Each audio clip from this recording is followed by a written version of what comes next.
जैसे कि अब हम नोड नंबर 2 हमारा स्टार्ट हो चुका है। नोड नंबर 2 से अब हम लोग अल्टरनेट पाथ देखेंगे। अब हमको जहां भी जाना है उससे 2 से रास्ता खुल गया है, ऐसा माने आप। अब हम 2 को इन्वॉल्व कर सकते हैं। सो 2 के कारण रो नंबर 2 और कॉलम नंबर 2 में कोई चेंज नहीं आएगा। तो रो नंबर 2 और कॉलम नंबर 2 हमारा एज इट इज रहेगा। 1 से 1 का 0 रहेगा क्योंकि कोई भी लिंक नहीं है। कॉलम नंबर 2 में कोई चेंज नहीं रहेगा। 11, इस 11 कैसे आया? क्योंकि 2 ओपन हो चुका है। पहले यहाँ इन्फानाइट था, पहले ये इन्फानाइट था। अब नोड नंबर 2 से रास्ता ओपन होने के कारण 1 से हम 2 पे जाएंगे एंड 2 से 3 पर आएंगे। सो हम 1 से 3 पे वाया 2 आ सकते हैं, जिसका टोटल पास कितना लगेगा? 11 लगेगा। सो टोटल यहाँ पे कितना आएगा? 11 आएगा। क्यों आया? पहले इन्फानाइट था, पहले कोई रास्ता नहीं था, मगर ऑल पेयर शॉर्टेस्ट पाथ। अब 2 से रास्ता ओपन हो गया है तो यहाँ पर 11 आएगा। इसी तरीके से 1 से 4, पहले 4 का पाथ था वाया 2, तो पहले 4 पे गए, 2 से 4 पे आने का कोई रास्ता नहीं है, इसलिए पुराना वाला पाथ 4 ही रहेगा। सेम का सेम रो नंबर 2 में कोई चेंज नहीं आएगा, जैसे मैं पहले ही बता चुका हूँ। जिस नोड से पाथ ओपन होगा उस रो में कोई चेंज नहीं आएगा। रो नंबर 3 पर जाएंगे तो अब चेंज किसके कारण आ रहा है? नोड नंबर 2 के कारण आ रहा है। तो 3 से 2 पे जाने का कोई रास्ता नहीं है, तो जो पुरानी वाली जो रो है वो एज इट इज आएगी, क्योंकि हम 2 पे जा ही नहीं पा रहे हैं, तो वो रो एज इट इज आएगी। अब हम जाएंगे 4 पर। अब हम देखेंगे रोड नंबर 4। रो नंबर 4 से वाया 2 किस किस पाथ को शॉर्ट हो रहा है? पहले वाले पाथ से नया पाथ कम हो रहा है। तो 4 से हम 1 पे जाने का पहले कोई रास्ता नहीं था, इन्फानाइट था। वाया 2 क्या 2 से होते हुए 1 पे जाने का कोई पाथ है? तो पहले 4 से 2 पर गए, बट 2 से 1 पे जाने का कोई पाथ नहीं है, मतलब नया रास्ता ओपन नहीं हुआ, वो इन्फानाइट ही रहेगा। इसी तरीके से नेक्स्ट 4 से 2, 4 से हम 2 गए जो कि 3 था, तो वो तो एज इट इज रहेगा। 4 से 3, पहले 1 था और वाया 2, 4 से 2 गए, बचा 3 हुआ, और यहां से आए तो 9 हुआ। ये टोटल 9 हुआ और पुराना वाला 1 है, तो 9 और 1 में शॉर्टेस्ट कौन है? 1 है, इसलिए उसे 1 ही रहने दिया। उसमें कोई चेंज नहीं आया, क्योंकि जो नया वाला पाथ है वो उसका वेट ज़्यादा है और हमको शॉर्टेस्ट वेट लेना है, इसलिए हम 1 लेंगे। 4 से 4 का 0 आएगा।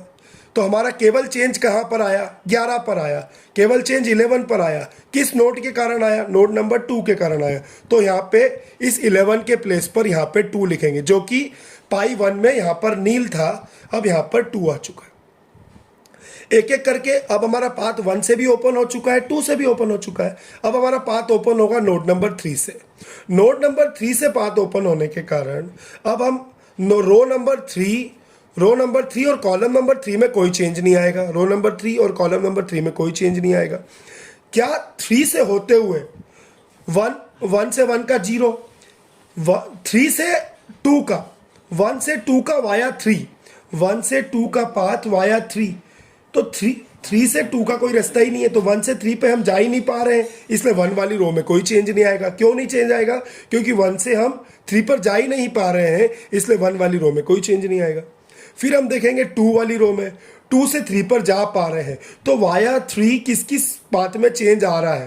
पहले 2 से 1 पे जाने का जो पाथ था, वो 2 से 1 पे जाने का जो पाथ था वो इन्फानाइट था, मगर अब वाया 3 हमारा नया पाथ ओपन हो गया। पहले हम 2 से 3 पर जाएंगे और 3 से 1 पे चले जाएंगे, अल्टरनेट पाथ, क्योंकि 3 से रास्ता ओपन हो चुका है। तो 6 + 2 ये कितना हो जाएगा? 8, जो कि ये 8 हो गया, जो कि पिछली बार में इन्फानाइट था।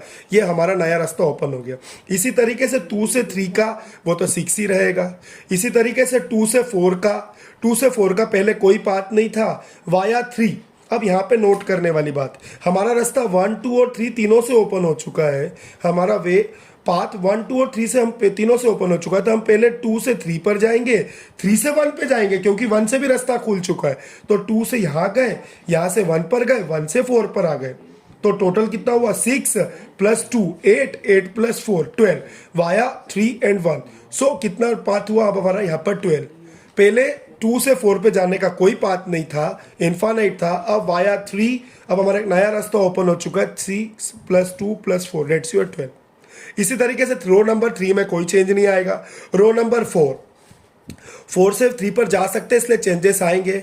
पहले 4 से 1 पे जाने का कोई पाथ नहीं था, अब वाया 3 पहले हम 4 से 3 पर जाएंगे और 3 से 1 पर, तो 1 + 2 कितना हुआ, 3 हुआ। इसी तरीके से 4 से 2 पे जाने का डायरेक्ट पार्ट 3 था, 4 से 3 होते हुए 2 पे जाने का, तो 4 से 3 पर आए, 3 से 2 पे जाने का कोई रास्ता नहीं, तो पुराना ही पार्ट 3 रहेगा। 4 से 3 पे जाने का 1 था, 1 का 1 रहेगा, 4 से 4 का 0 रहेगा।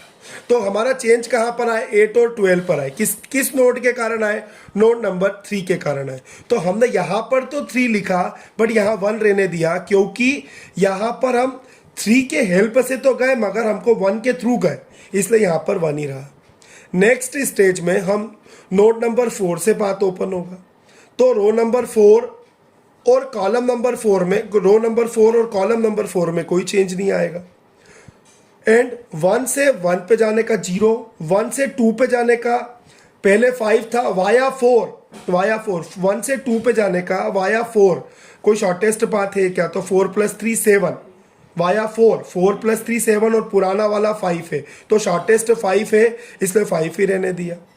1 से 3 पर जाने का पहले कोई पाथ नहीं था, 1 से 3 पर जाने का जो पुराना पाथ था वो 11 था, 1 से 3 पर जाने का पुराना पाथ 11 था, मगर वाया 4, 1 से 3 पे जाने का 1 से 4 पर गए, 4 से 1 पर गए, तो 4 + 1 5, तो नया पाथ 5 है, पुराना वाला 11 था, तो वो रिप्लेस होके यहाँ 5 हो गया। इसी तरीके से 1 से 4 जाने का तो जो 4 के थ्रू है तो वो एज इट इज रहेगा।